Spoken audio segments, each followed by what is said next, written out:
Ryan Garcia has sustained a wrist injury during training for his scheduled December 30th exhibition bout against Rukiya Anpo. The injury has forced the postponement of the highly anticipated clash, originally set to take place under the joint promotion of Fanmio and Rizin. Organizers have confirmed the fight will now be rescheduled for the first half of 2025. Dr. Stephen Shin of Cedars-Sinai in Los Angeles, who examined Garcia, verified the severity of the injury as part of his recovery plan. The 26-year-old will need several weeks away from sparring before he can resume preparations for the 8-round exhibition. Garcia, who is currently serving a 1-year suspension handed down by the New York State Athletic Commission due to a positive test for a banned substance earlier this year, saw this fight as an opportunity to remain active and financially productive. The suspension has disrupted the momentum he gained following his career-defining victory, a majority decision win over Devin Haney in their 12-round battle on April 20th in Brooklyn, New York. I've been eagerly preparing for my upcoming exhibition fight in Japan, training hard in Dallas over the past several weeks, said Garcia. Unfortunately, I sustained a hand injury during training and returned to Los Angeles to be seen by the doctor, who has advised me to postpone my December 30th exhibition.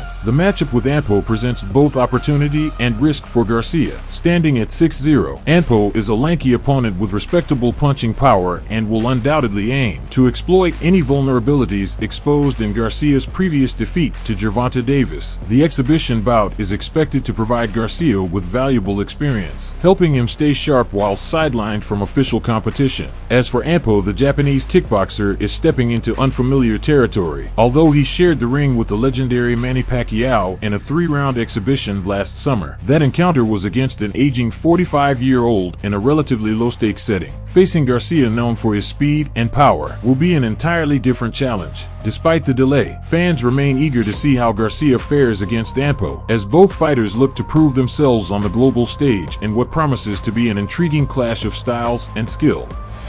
Before this fight, it was deemed to be 50-50, and right now, it's still 50-50.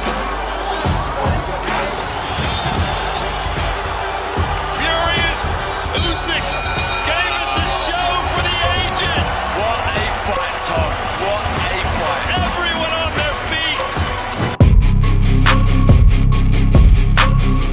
We're almost at the finish line, or, to be precise, they are almost at the finish line. Picture the pressure, if you can, as the days tick by and the monumental clash between Alexander Usyk and Tyson Fury looms closer. The stakes couldn't be higher. This is a fight that both heavyweights must win. Set to unfold live on DAZN, the weight of expectations on Usyk and Fury must be immense, even if neither man allows the world to see it. Beyond the mental battle and the ever-present pressure, the question remains, which of these two seasoned warriors is in better physical condition heading into their rematch? Usyk, as always, is a testament to elite physical preparation. Meanwhile, Fury, when fully committed, has proven he can whip his body into tremendous shape, showing stamina and resilience rarely seen in a man of his size. Rumors are swirling that Fury will step onto the scales at Friday's weigh-in significantly heavier than usual, and opinions are divided on whether this will work to his advantage or against him. Some believe a bulkier Fury will have the upper hand in the early rounds, with the power and mass to pressure Usyk. However, they caution that if Usyk weathers the storm beyond the 5th or 6th round, Fury might run out of steam. Others, skeptical of Usyk's abilities, cling to Fury's demolition of Deontay Wilder in their rematch as proof that Fury's weight could translate to domination. But to compare Usyk with Wilder is to misunderstand both fighters. Usyk's boxing IQ and adaptability are light years ahead, making such comparisons reductive at best. Their first fight, a thrilling spectacle, showcased why this rivalry is one for the ages. Usyk and Fury engaged in a battle of wits and grit. The early rounds were razor close, with neither man clearly seizing control.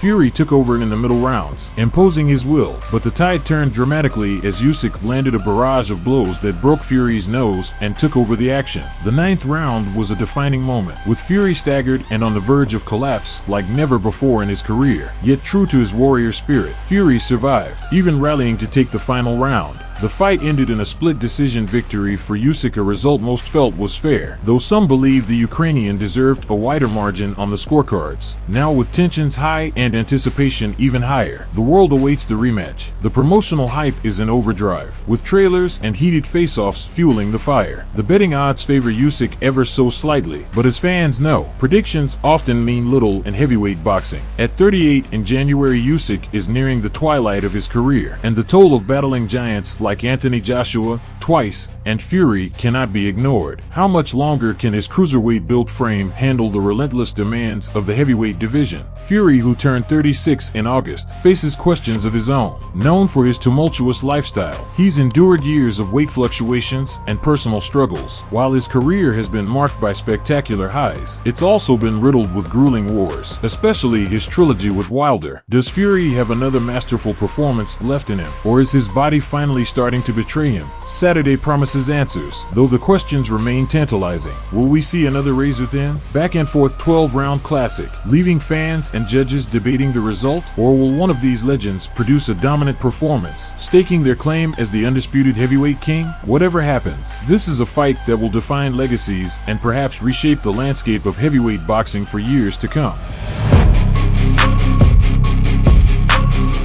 Errol Spence Jr. took to social media today, hinting at his long-awaited return to the ring with a cryptic post featuring a great white shark and the caption, "Almost." The former unified welterweight champion is gearing up for a high-stakes challenge against WBC and WBO junior middleweight champion Sebastian Fundora, with the bout slated for early 2025. While the exact date and venue remain unconfirmed, this matchup promises fireworks. We'll see what happens. You know, we got two of the best right now, Spence and Crawford in the weight class. So it's good. It's good. Hard work. You know, we weren't really getting too much of those big fights, but now we are. So the belts mean that, and I'm happy to have it. Spence, known for his no-tune-up approach, is diving headfirst into uncharted territory by debuting at 154 pounds against the 6'5" 1/2-inch Towering Inferno. Fundora, who confirmed this week that Spence will indeed be his next opponent, presents a significant challenge for the 34-year-old. It's a gamble for Spence, especially considering his lack of activity since his devastating 9th-round TKO loss to Terrence Crawford on July 2023.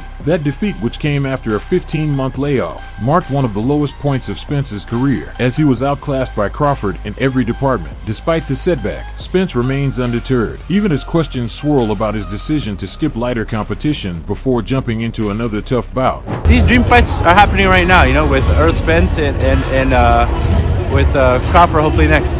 Spence's irregular fight schedule has become a recurring theme in his career, dating back to the October 2019 car accident that nearly ended his life. Just 12 days after a hard-fought win over Sean Porter, Spence crashed his Ferrari in Dallas, Texas, sidelining him for over a year. Since then, the Texan's career has been punctuated by long layoffs and inconsistent performances. Taking on Fundora, a towering southpaw with an aggressive style and dangerous reach, is a bold move. Many argue it's not the wisest decision for Spence's debut at junior middleweight, but it fits his fearless mentality. Having already secured his financial legacy, Spence appears willing to take risks, even at the cost of further tarnishing his record. For Fundora, this is an opportunity to solidify his position in the division. After bouncing back from a shocking KO loss to Brian Mendoza earlier this year, a win over a name like Spence would propel him into the spotlight as one of the most dangerous fighters at 154 pounds. If Spence loses to Fundora, the narrative surrounding his career will likely shift to discussions of retirement or his ability to remain competitive at the elite level. While his heart and determination are unquestionable, his lack of activity and unwillingness to take a more measured approach could continue to haunt him. Whether Spence's story takes a turn for redemption or concludes with another high-profile loss remains to be seen.